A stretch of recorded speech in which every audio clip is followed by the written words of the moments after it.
Planning Committee meeting of August 31st to order.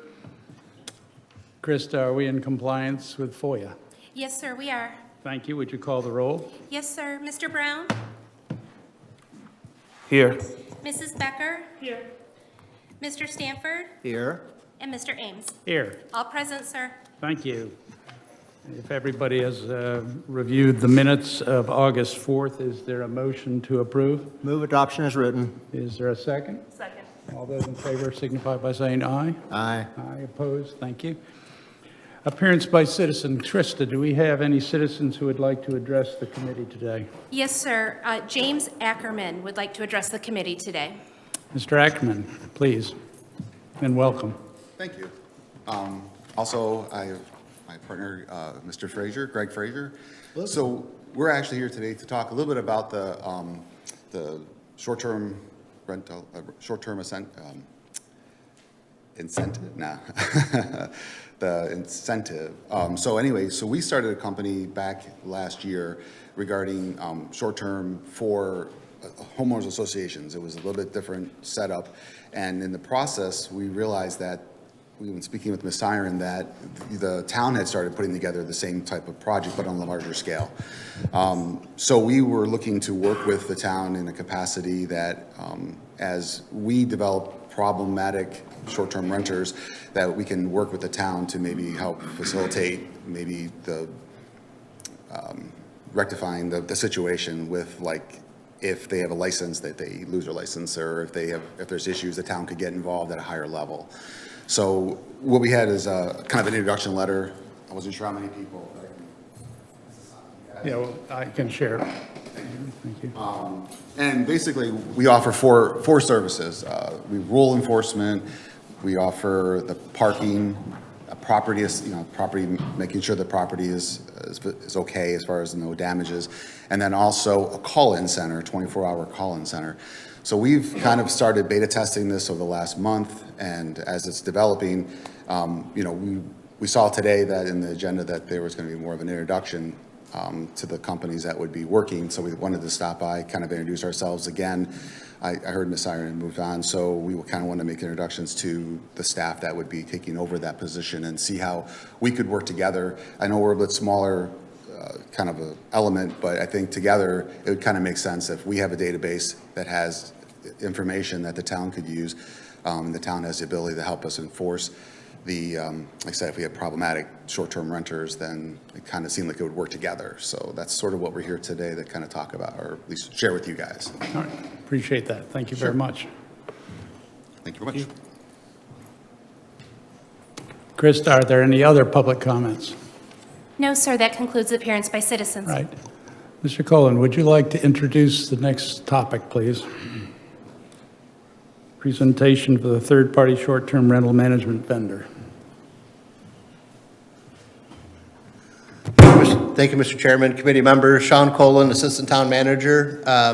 It's my pleasure to introduce our selected software vendor, GovOS. But before I do that, I just want to remind the committee and then those here that are in the crowd and those that may be watching that the town council adopted a short-term rental ordinance to help with a sort of a good neighbor program, and there are specific provisions within that ordinance to set standards for short-term rental operators to abide by. And it's been a team effort, and I will thank Ann Siren, who is no longer here, for kind of leading the community development side and the engagement. But it was a team effort with support from finance department, code enforcement, legal, and others. But what we have is an adopted ordinance, and since May we have been working to get the implementation pieces in place. One pivotal element was to have the software vendor, this platform, to provide us the capabilities to register, to track, to do daily monitoring with enforcement, and be able to do the reporting and have the data that the committee and council needs for policy decisions and policy changes to consider as we move forward. As we move from what I would say the policy development stage in the ordinance that was adopted and into the implementation stage, it transitions a little bit more to finance, is integrating this software platform into the business license and the short-term rental application piece. And then community development still has a support role in reviewing the applications for parking and trash and these other elements, and code enforcement, obviously, figuring out and integrating into that system as we go, as we move forward. We're trying to get the system in place so that we can begin accepting applications sometime later this fall, and to be able to go live on September 1st. And so I wanted to provide that context and background. I think you'll see an overview of the capabilities today, and I think once we get up and running, we'll be able to show you some really interesting reports and data, and then track trends over time that will be useful to the committee and the community as we consider, modifications and revisions and other things going forward. So you'll see the capability of what GovOS can do, and then I'm really excited that we're probably a very short period away from showing you the data, the trends, and all that information that we've been asking for so long. So if it's okay with the committee, I'll turn it over to GovOS rep, and they'll go through the presentation and answer questions that you all may have, you or the community may have after the presentation. Thank you, Sean. Yes, sir. Welcome. So first of all, I'm honored to be the first to officially welcome you all to the GovOS family. You have a wonderful community and a wonderful short-term rental market. So we I are. missed your name. Sorry, it's Alex Cohen. Alex Cohen. Yes, sir.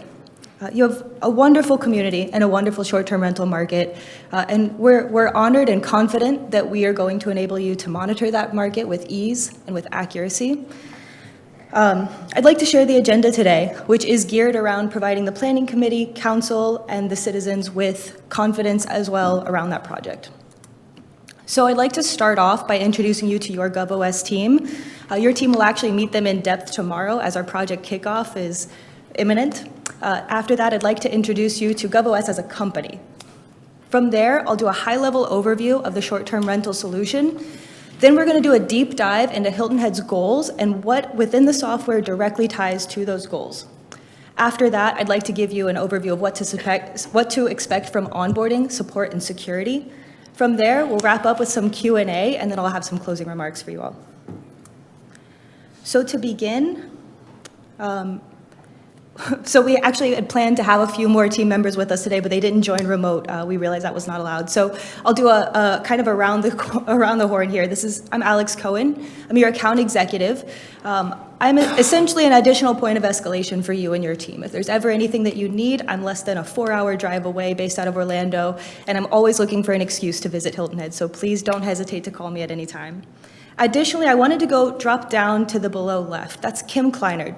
So to give you an overview of Kim, Kim is actually our entire project management lead. She oversees all of our project managers. She has over 15 years experience getting projects going live in the public sector, starting out in public safety, then moving to recording, and then having her here with our short-term rental solution. Though she is actually our entire project lead for the entire project management team, we've actually assigned her as your project manager. So you know you have the best support there. Additionally, we have Gonzalez. So Lauren is our conversion manager. She oversees all of the conversion specialists. You'll also have a conversion specialist, but we also have tasked Lauren with ensuring that all of your questions go answered and that you have a smooth and flawless onboarding. Alex, let me interrupt. Sure. What does conversion specialist mean in that context? Thank you. So a conversion specialist essentially takes where you're at now and converts you to where you want to be at the highest level. So now that you know who we are individually, I want to give you a high-level overview for who GovOS is as a company. So this short-term rental solution actually started back in 2009. It was created by a finance director, or a city finance director, and a CPA who sat in your shoes, and she had the exact same challenges and problems that a lot of communities had. So she created this software as a software-as-a-service provider just to help with that digitization transformation for governments. Long story short, GovOS was created by people like you, for people like you. And in fact, we've since partnered with over 800 local and state governments, serving 100 million citizens and hundreds of thousands of businesses for these property owners and property managers as well. So I'll give you just a second to kind of read through some of our successes here. I don't like to brag on us too much. Naturally, what happens when you invest 20% of revenue into research and development? You land on the partnership of some innovative thought leaders in short-term rental management, such as Rent Responsibly and Noise Aware. And you also have a 99.9% client retention rate. So now that you've had a high-level overview of who GovOS is, I want to introduce the solution that we're bringing to Hilton Head. So I'd like to start out with this identification and compliance piece. I think of these as being the center of the entire software. Everything else revolves around these two pieces. Identification goes out to the internet and it scrapes all advertised listings within Hilton Head, and it does what we call reverse geocoding. So it takes an approximate address within 4 to 5 houses, and it provides that raw data back to us. Now, it doesn't stop there. We have a manual property review team who takes those approximate addresses. We match that with your parcel data, with old Zillow ads, you name it. Essentially doing some good old-fashioned detective work to find out exactly where that property is and who the owner is.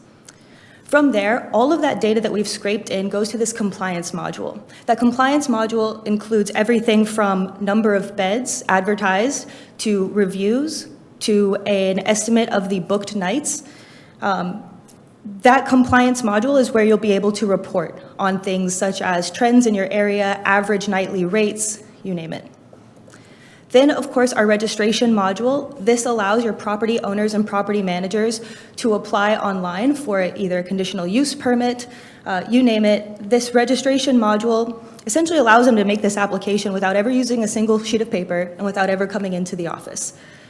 From there, on the back end, it introduces workflow to route through your approval needs or inspections if needed as well. And then last but certainly not least, we have a 24/7 live operated hotline. So this essentially offloads all of those nuisance complaints to our team. So this was the solution at a 30,000-foot view. I'd like to dive a little bit deeper into the goals that we gleaned from your RFP and what features within our short-term rental solution tied directly to it.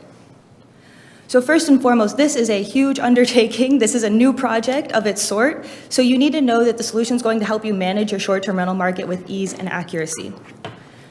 With that dedicated and in-person manual property review team, we've actually been afforded the highest accuracy rating within the industry. Our solution is 98% accurate at matching those properties with a less than 1% mismatch rate. The solution's also going to give your staff complete admin autonomy. They'll be able to change compliance statuses, to update emergency contact information on their own without having to refer back to support. Additionally, we're going to allow your team to have instant targeted notifications to these property compliance statuses or individually. But gone are the days of drafting up your own notification and sending them. The software will generate it and send them to whomever you may need, either as a group or individually. Next, I've said it before, you have a wonderful community, unlike any of its kind. We learned that one of the goals kind of that reverberated throughout your RFP was that you need to preserve the character of that community in Hilton Head. So this is where that 24/7 live human-operated hotline come into play. You are literally unburdening your team with answering those calls. We'll operate according to your script tree, so we'll sit with your team and we'll decide, hey, in this situation, how would you like us to handle this? Would this go to police? Would this go to code? Or do you simply want us to make a note within the file so that you can refer back to it later? Additionally, we're going to allow for cross-departmental collaboration between your team and community development, ensuring that that data is transferred immediately. There's no hang-up and no passing back information back and forth. Code enforcement or public safety will be able to, with just a glance, see everything that's happened and all of the history for that property. Additionally, there are some areas that you may not want short-term rentals. We actually will have the ability to distinguish what those restricted zones are within the software and never allow them to submit an application for that short-term rental to begin with.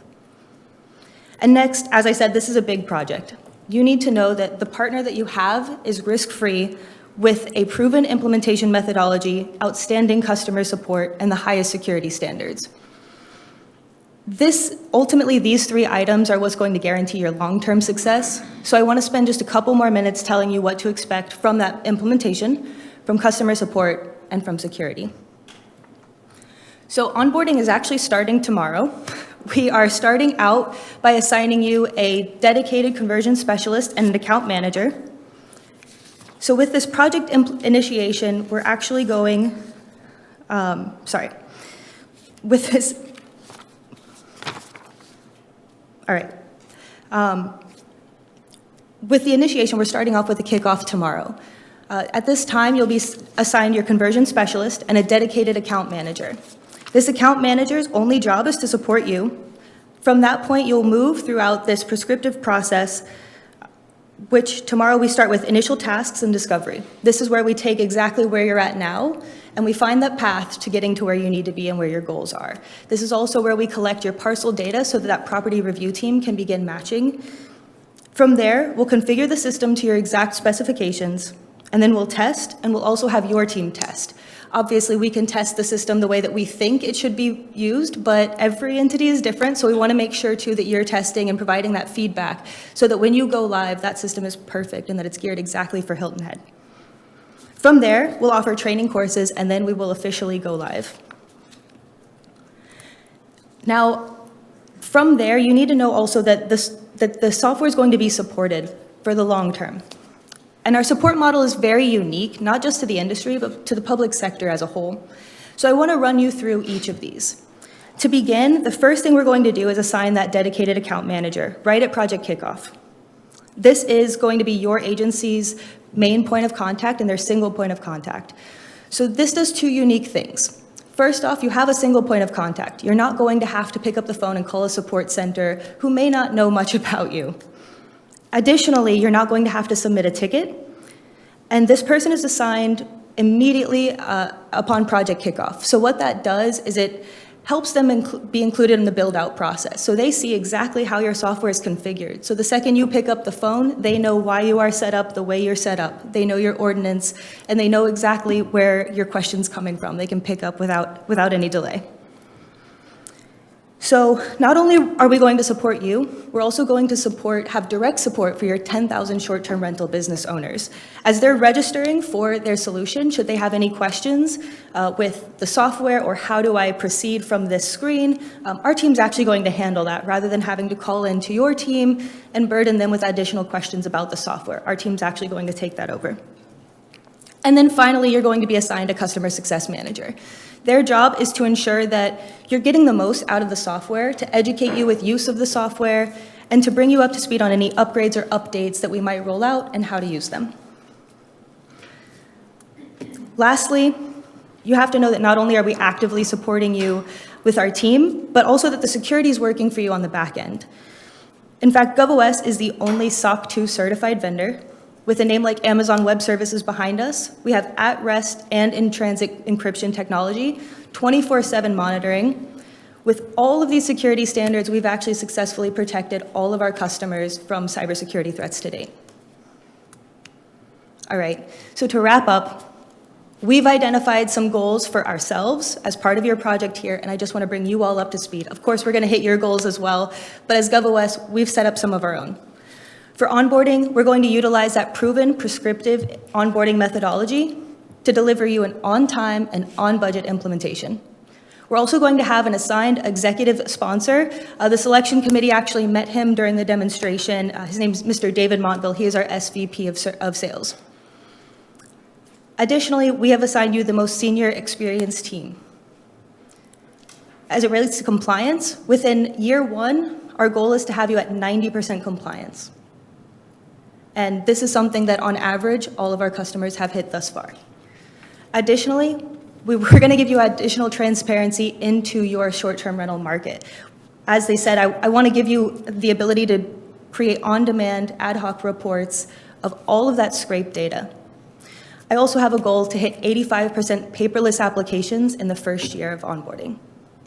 And as it relates to customer satisfaction, I hope not only can Hilton Head serve as an example of an innovative and successful short-term rental enforcement. But I also hope that your customers, your property owners and your property managers also have more satisfaction as they have this application portal online too. So with that, I wanted to turn it over. Any questions that you all have for me at this time? Thank you very much, Alex. I think you've done that before. Once or twice. Of the committee, questions? Amy, would you like to begin? Well, I would actually like to listen to the responses from the folks who are here listening before I talk. Okay, Alex? Sure. Questions? Sure. You got a good name. Let's start there. Oh, yes. Yeah, just two things. Could you tell me a little bit more about the 24-hour response? Are the folks that are taking those calls, do they work for GovOS, or are you guys third-partying that out? No, sir, they are GovOS employees. They're actually in our Austin, Texas office. Okay, all right. And it seems like your software will be able to do a really good job with monitoring, compliance, that sort of thing. And we've touched a bit on occupancy in our discussions. Will you be able to monitor that as well? Absolutely, absolutely. So the software is going to scrape all advertised beds. What we find often, we've seen some short-term rentals where maybe it's a 2-bedroom, but they're advertised that 10 people can stay there. So we're not only going to bring in that property data for how many bedrooms you actually have. What we find commonly is that it's 2 per bedroom plus 2. We're going to take that and then compare that to the data scraped from the system for the advertised number of beds or number of sleeps. Okay, all right. Thank you. Of course.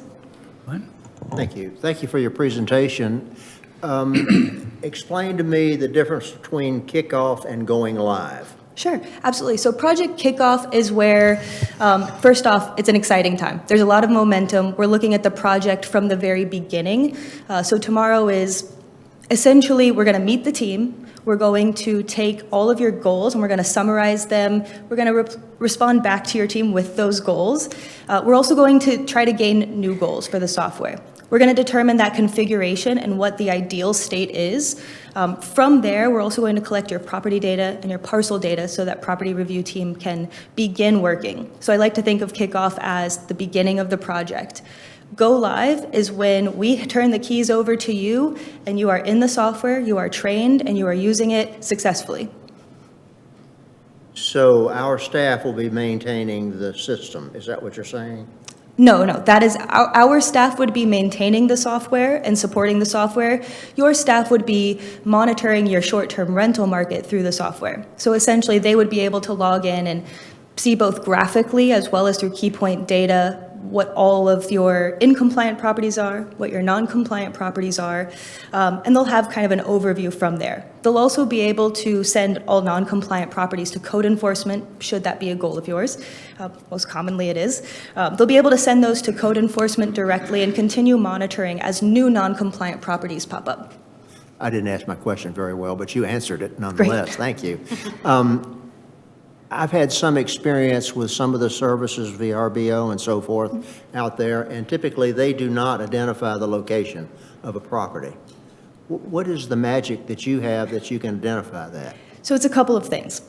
First, as your experience with the platforms, you'll notice that it has an approximate address highlighted on a map, and you kind of have to guess and hope that that's in a good location. Typically, we find that when we reverse geocode that address is that approximate pinpoint on the map is accurate within 4 to 5 properties.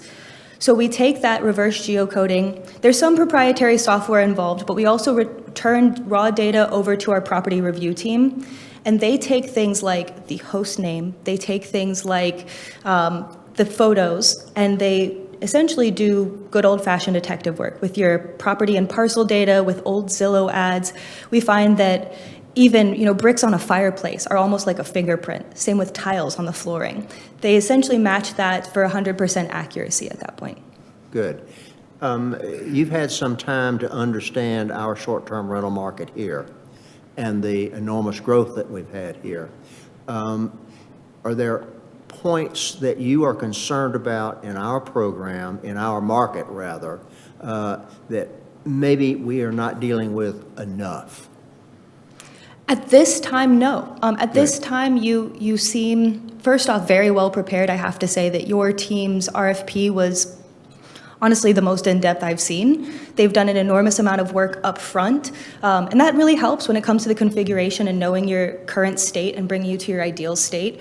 As we reviewed the RFP, though, nothing stood out as being out of the ordinary, and in fact, while you do have a high amount of short-term rentals in your area, we do serve clients with as high as 16,000 plus. So just know that we are scaled, we are ready to go, and we haven't seen anything out of the ordinary thus far. What do you see the size of our market being today? I think a good estimate, without having actually scraped that data in yet, our property review team will begin working on that tomorrow for you all. I would venture to say between 8,000 and 10,000 short-term rentals. Thank you. We look forward to the input of the data and partnering with GovOS. Thank you. Thank you, sir. Alex, a couple of specific questions and then a more general one. I noticed the use of bilingual interpretation. That is a commitment on the part of GovOS? Yes, sir. Okay, thank you. And what is an executive sponsor? So an executive sponsor essentially is an additional point of contact should you need it, should you need somebody. The best thing that I like to think of it as is it's eyes on your project at the highest level of our company. So know that you're not just a number, that you have an executive sponsor that sits on calls with our CEO, with our president of our company, and he has insight and a stake in your project and your success. But if the process is working flawlessly, we shouldn't need that person, correct? That's the goal. That's the goal. But it's always nice to know someone's watching out for you too from a high level.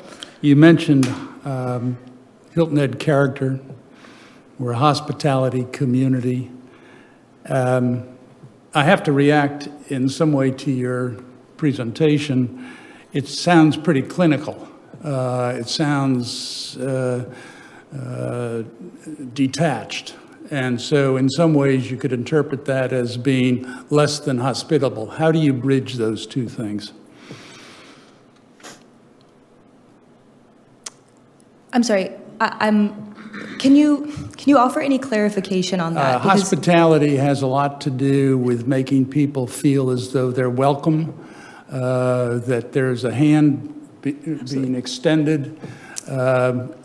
And the presentation suggests to me as though the methodology, it's methodologically driven, and that it could be received as being detached and less than hospitable. I'm trying to receive some comfort that this has been dealt with in the past and it's not an issue. No, absolutely. So, and thank you for the clarification, by the way. So, what I've found, at least within the industry, is a large number of our competitors and others doing a similar thing thus far don't have that emphasis on providing direct support to your property owners, which are your citizens, to your property managers as well, whom obviously they're generating revenue and tourism dollars too for your community. So we want to ensure that not only is the town taking care of them, but also we are. So that's part of why we offer direct support to them to ensure that it's easy for them to use the software. We don't want to make it an additional hassle. You know, we like to think everybody wants to come into compliance. We just have to give them the right tools and the right education to do so. So that's where we come in, and that's also why we've provided direct support for those 10,000 short-term rentals as well. And you used the word innovative center when you were describing Hilton Head as a potential market. In what way would you anticipate that Hilton Head would be innovative in this regard? Yeah, thus far, from what I've read, you know, in your RFP, like I said, your team has done an incredible job of amassing every possible specification and requirement of software. I haven't seen that much legwork done across the board, especially in South Carolina. I think that you all stand and you're very well poised to serve as an example for the rest of the state thus far. Thank you. You mentioned also one of your larger contracts was 16,000 units. 16,000 as a percentage of the total population. I mean, what size community was the 16,000 in? So I'll be transparent. That community is Bay County, Florida. So Bay County, Florida is Panama City Beach. Essentially, they are a a tourism or a resort community, not unlike your own, where they have probably more visitors than they do residents most of the time, most of the year. Other than that, we do also have Okaloosa County with 10,000, which is actually very similar to your size, and they have Destin, Florida as well, so another resort community. Okay, but one of the political issues that we have on the island is that balance between the number of short-term rentals that we have and the number of full-time residents who want to reside here. And so I was interested in whether or not GovOS has experience in dealing with communities like that, where there is some desire to geo-reference or restrict growth of short-term rentals in certain areas and so on, to maintain that balance. We do, yes, and that's where that restrictive zoning comes in if you'd like to utilize that. We have a number of communities that don't, but those like Bay and Okaloosa have essentially some HOAs that don't allow it, et cetera. This zoning, as soon as somebody were to apply for an application or a permit within a restricted zone, it actually says we're not accepting additional short-term rentals at this time. You can cap certain areas as well. So let's say you want a rolling 30 short-term rentals in a certain area. As soon as you hit 30 short-term rentals, that property review team will not allow any additional to submit those applications until one drops off and one may become inactive. And then they can accept one more or however many you would like. Yeah, that gets complicated, I'm sure. You also mentioned tomorrow you're going to start establishing where you are now. What is the process that you go through to establish where we are now? Exactly. We talk with your team. We review that RFP and specifications. We make some assumptions based on that RFP as to where you are now. We gut check that with your team as well. And then we talk. We sit and we talk with all of your stakeholders and your project leads, and we ask questions that we've run into before. We try to ask questions that essentially your team's goals and your needs. We see where you've been thus far and what you've tried to do thus far. And then we glean those goals again from that RFP, and we tie everything to that. Who are the stakeholders that you'll be talking to? Yeah, thus far, we've been working we were working with Anne prior to her departure. We've also been working with April as well as Miss Barbara. Yeah, I'm really focusing on within the community. Are you talking to owners and to rental managers and so on? No, thus far, we have not spoken with any of your rental Will you? managers. Is that a part of the process? Only if they call our support or our hotline is the only time that they would engage with us. Thank you. And who is the Hilton Head team that you referred to? Is that something, Sean, that you can address?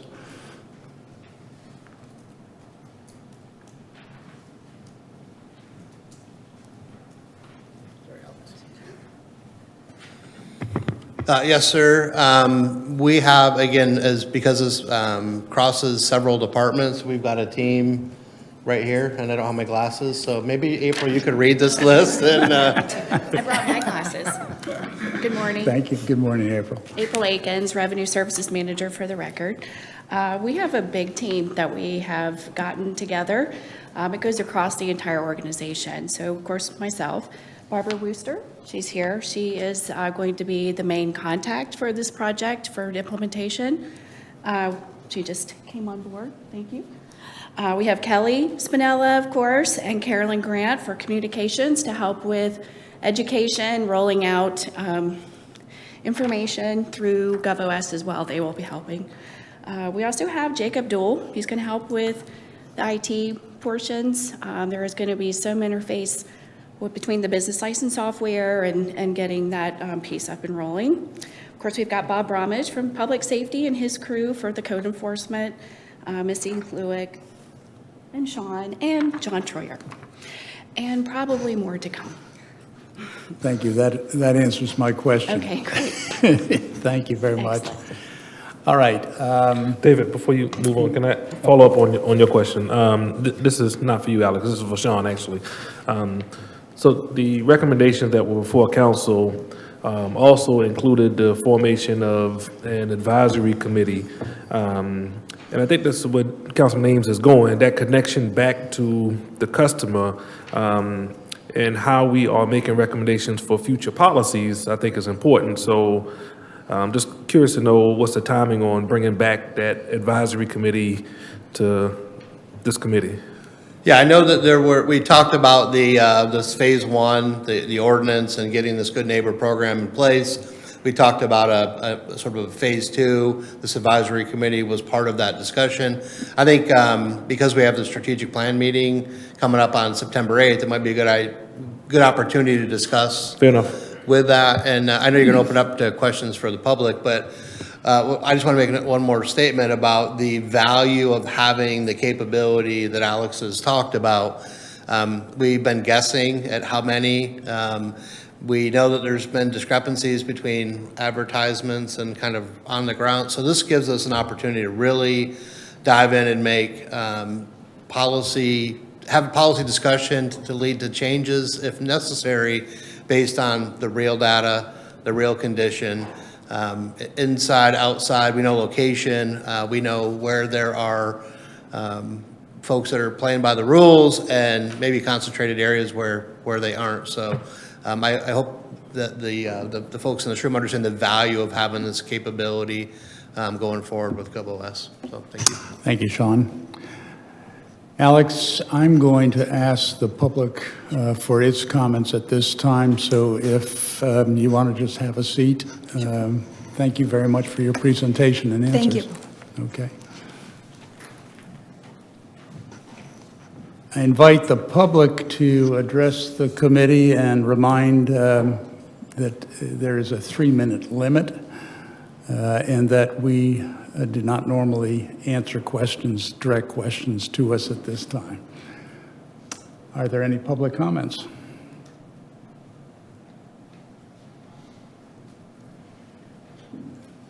Please.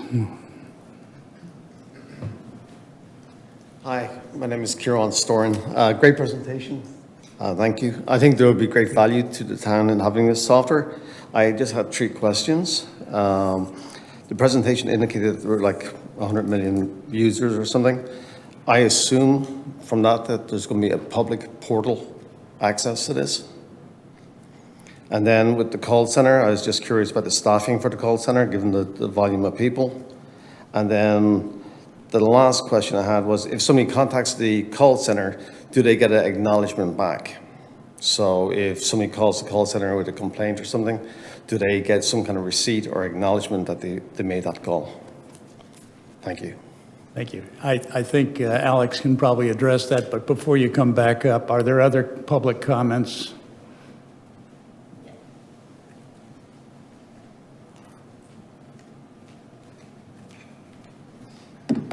Good morning. I'm Beth Petra with Beachside Getaway and the Hilton Head Vacation Rentals Association. On behalf of the association, we encourage you to move forward with this vendor and with the advisory committee. We stand ready to assist in any way. I think we've all made ourselves aware that we would like to be present in that as well. Thank you. Thank you very much. Are there any additional public comments? Alex, why don't you come back up, and if you would, answer Mr. Storin's 3 questions. Is it a public portal, staffing for the call center, and acknowledgements? Absolutely. So to begin, the public portal, that's the very first thing that you'll find once you have, I'll run you through the process. So let's say that you were to operate a brand new short-term rental. The software would actually identify that you've had that ad listing, and it would immediately send a mailer, or your team would send a mailer, or we can send it as well. It was optional in the contract. Would send a mailer directly to the property identified, saying, please come online and come into compliance, with instructions on exactly how to do so with the website.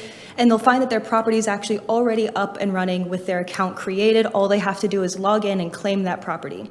So within that portal, they'll also be able to submit an application, if applicable in that area, if it is not within your unrestricted or your restricted zones. So that portal essentially becomes the main point of contact between the short-term rental owner and the town.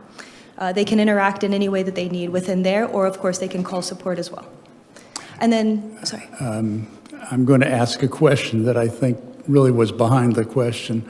Is the public able to get into that public portal and see information? No, so if the public does not have a short-term rental, they will not be able to see that information, Thank you. of course.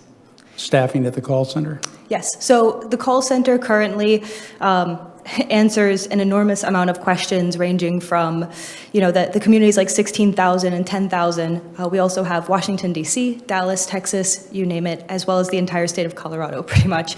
Thus far, we have not experienced any staffing issues, and in fact, if we need to, we can staff up. I don't know how many people off the top of my head are currently in that call center. I know they all are GovOS employees in our Austin, Texas office, and thus far, our call volume has never been an issue. Typically, we say that it's about 2 minutes hold time. Give us an example of how a call center operator receives a call and deals with it. Absolutely. So the first thing that we're going to do tomorrow during kickoff is start talking about how we will gear these, what we call script trees. And so what script trees are essentially are, we run through an enormous number of potential situations that that somebody on this hotline might experience. Let's say one of them is a parking issue or a trash issue. Let's say one of which is a party house. We run through with your team, with each of these scenarios, how would you like us to handle them? And we handle them only according to your desires. If some of them need to be routed to the police department immediately, some might need to go to code immediately, some may be a non-issue that we just make a note of in the file for future reference if need be. We'll run through all of those, and they will handle all of those calls according to exactly what your script trees are. So that the operator would not be making judgments, but would be relying on the script that the town has authorized. Absolutely, and we wouldn't answer anything that we discuss with your team should not be answered by our call team as well. For example, what we find often is that we don't answer questions about ordinances as to, why is the ordinance the way it is? How can I change it? Things of that sort. For those questions, we will pass along your contact info and say, not yours, but we'll pass along the team's contact info and say, please refer to them for questions like this. And what about acknowledgement? How does somebody know that a complaint has been received? That's a great question, and admittedly, I don't have the answer to that. I don't see it being something that's, that's out of the question. Either if they leave their email address, that we could send them an email as a receipt afterwards, if your team would like to, of course. Okay, I think that's something that the public would like to have an answer to. Absolutely. Let me take that back with my team and respond back to you. Okay. Thank you, Alex. And thank you very much for your presentation. It was very thorough, and I look forward, and I think all of us look forward to dealing with GovOS. Thank you. Likewise, and again, welcome to the GovOS family. Okay, thank you. David? Please. May I? Thank you. So Alex, Oh, do you want yeah. her back? Yeah. Oh, I'm sorry, you. Alex. Thank you. Of course. Well, first I want to include my congratulations. Your presentation was extremely well done. Thank you. And I'm impressed by the organization. And one of the things that I liked was that you see Hilton Head as being able to establish that benchmark of excellence. And I think everyone in this room and in this town appreciates that and expects that we will become the benchmark of excellence for the country and perhaps further to follow. We appreciate your assistance in getting us there. One of the questions I have with regard to the scraping. So you're looking for particular properties and their exact location. You're looking at number of bedrooms advertised, et cetera. Are there other details that you're looking for? There are so many details, I couldn't begin to list them all here. Essentially, anything that's available in that advertisement is brought into the compliance module. And what it does is, by having it in this compliance module, they're all coded by field. And so what that enables your team to do is run reports based on those data in those advertised listings. We also will take in that compliance module and will tell your team exactly how our property review team matched that property. So we'll have evidence in there as to, hey, this is where we found this on the parcel data, this is the property owner, and this is how we made that match. Also allowing you to report on that as well. So eventually we would have sufficient data to be able to determine the occupancy that's being advertised versus potentially, if we went further with requirements on limitations on occupancy depending on size, we'd have the data to be able to make those judgment calls later. Yes, ma'am. Okay. Increase in including parking of spaces available and the rest? Yes, ma'am. As long as that platform does contain that information, we'll be able to scrape it in. Okay, that's good news. The interest in a number of my questions have been answered. The interest in the details of enforcement. Did I hear you correctly just in the last comment to say that notification of an infraction would not be, where is that found? So the individual who owns the home would not necessarily be notified? Can you just clarify it for me, please? Sure, sure. So what we have is when the software scrapes the internet, it actually makes cross-reference to those that are in compliance and those aren't. Your team will be able to take all of those non-compliant, and we can have a number of different compliance statuses. You could have needs review, you could have in compliance. It's completely customizable to your needs. But essentially, you could take any of those compliance statuses, and you can generate a notification for them. You can even set them up to auto-notify within X number of days. So if we don't have this person come into compliance within 30, 60, 90 days, whatever your team prefers, you can send out those notifications to that entire compliance status. So compliance in that case means permit? Compliance it has to fulfill your criteria for being within compliance. So typically that's permitting, your fees are paid, and you're, within the number of advertised listings complies with the amount that the property actually allows. So we find that 2 + 2 sleeps typically. Okay. So I guess I was thinking more in terms of enforcement, the process through which you receive a complaint and then the notification to the property or the agent who's been identified by the property owner for contact, and then the resultant report. Where is that? Who does that go to? Okay. So I think I'm following now. I apologize. So, Thanks. so that hotline essentially, I believe, when somebody calls into the hotline Yes. and they have, hey, I think my next door neighbor is having a crazy party right now, and I'm aware that this is a short-term rental. So that can come from a number of places depending on your team's desires and goals. Typically, what we would do is what we find most ordinances require is that the first, if it's a party, obviously the police might need to be involved. We might also need to call the emergency contact listed on the file, which we find is typically a requirement of most ordinances, that you have to have a 24/7 emergency contact available. We'll contact them as well. You all may decide that instead we want you to let the property owner try, or the emergency contact try to resolve it first, and then call the police so that we don't burden them unnecessarily. It's up to you according to your script tree. So what we're doing then at that point is we're also making a note within the system saying that, hey, we've had this issue, we've had a party, and then from there, they've already been notified and the correct route's been taken to handle that solution or that situation. There's also a note within the file too. So if after the fact your team would like to send out a targeted notification that's auto-generated from the software saying, hey, we've had an issue with your property on X date, this is what happened, and we can pre-populate based on smart fields what that notification would look like going out after the fact. Does that answer it a little bit better? No, that does answer. Okay, perfect. That answers my question. I guess it's left to the team here. Yes, ma'am. To start generating the list in terms of how each one of these steps are followed through. Absolutely. Okay. So I guess we'll be talking about that more and listening for seeing that coming forward. And then the other piece, I guess related to that, because all of this is new to homeowners, to our tourists, to our code enforcers. Is there in terms of what I think David was talking about, I personally loved your technical program that you presented to us because it's very clear and the process and the procedures make sense, and I like that. But the question that I do have that's more related to that soft touch with folks is, are there educational materials? Is there a video that they can watch? YouTube? How do people learn about what their expectations are and how to make sure they fulfill them? I'm glad you asked.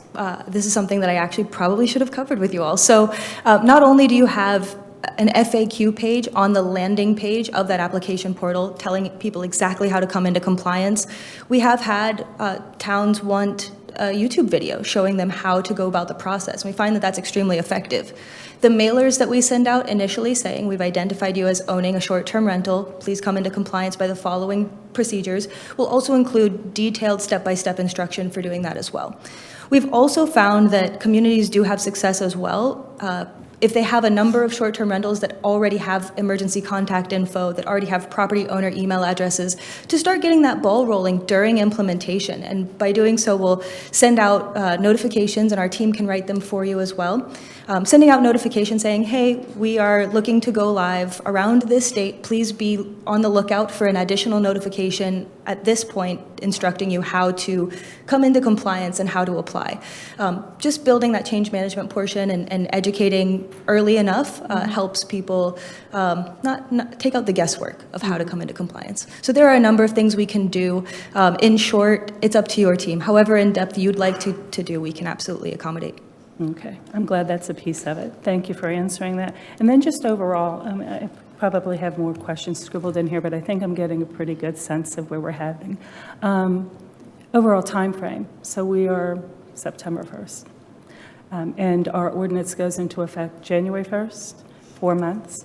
How do you see all of this coming? Will we be ready January 1st? I believe so, absolutely. Unless there's some major material change to the project, we've slated you guys for about 14 to 18 weeks, somewhere in there. So we're well in advance of that timeline of January 1st without issue. Okay, thank you. I look forward to working and hearing more from staff as you guys put this together and seeing those details. Thank you again. Thank you. Alex, I want to follow up on something that Tammy was broaching, and that is educational information.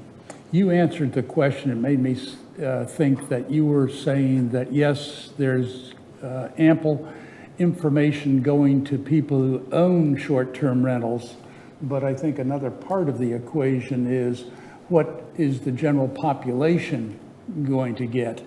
And is that something that you've dealt with in other towns, or is that on our shoulders entirely? We would like to defer to what works for you all. However, we would want nothing more than to see our name in a newspaper with Hilton Head alongside it. So if it makes sense to do a press release, we would be happy to take that on as well.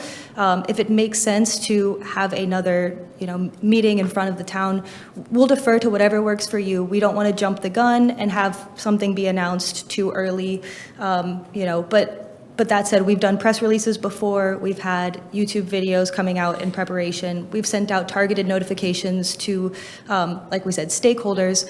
If there's another means that you'd like to communicate with the citizens, we would be more than happy. I think that is ripe for further discussion. Agreed. Thank you. Thank you. Now, just a second. Go ahead, Sean. Again,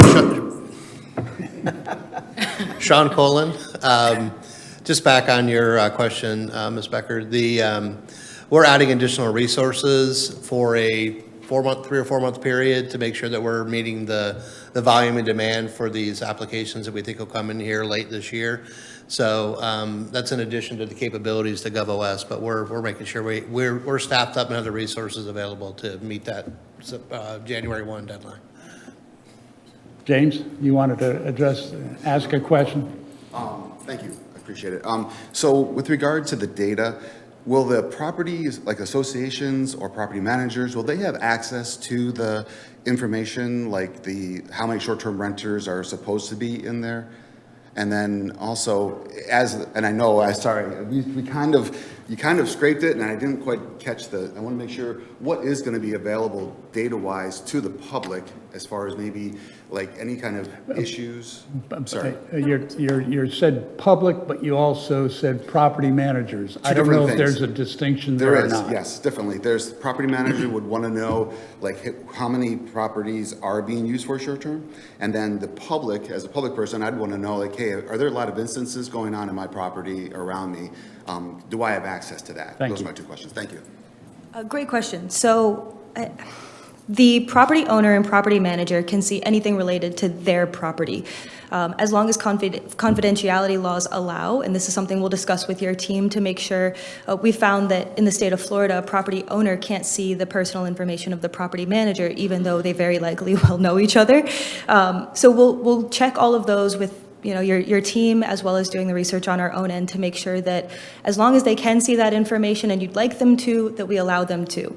However, we do find that for confidentiality reasons, we cannot give citizens access to that data, but we can provide your team with the key data points that they may want to post publicly. However, GovOS cannot, for confidentiality reasons, provide that detailed information to the citizens.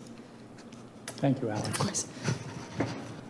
Okay, that's a lot of information, and I'll invite the public to address the committee one last time if you have further questions. Otherwise, if there are no other questions of the dais, we will adjourn. Are there any public comments at this time?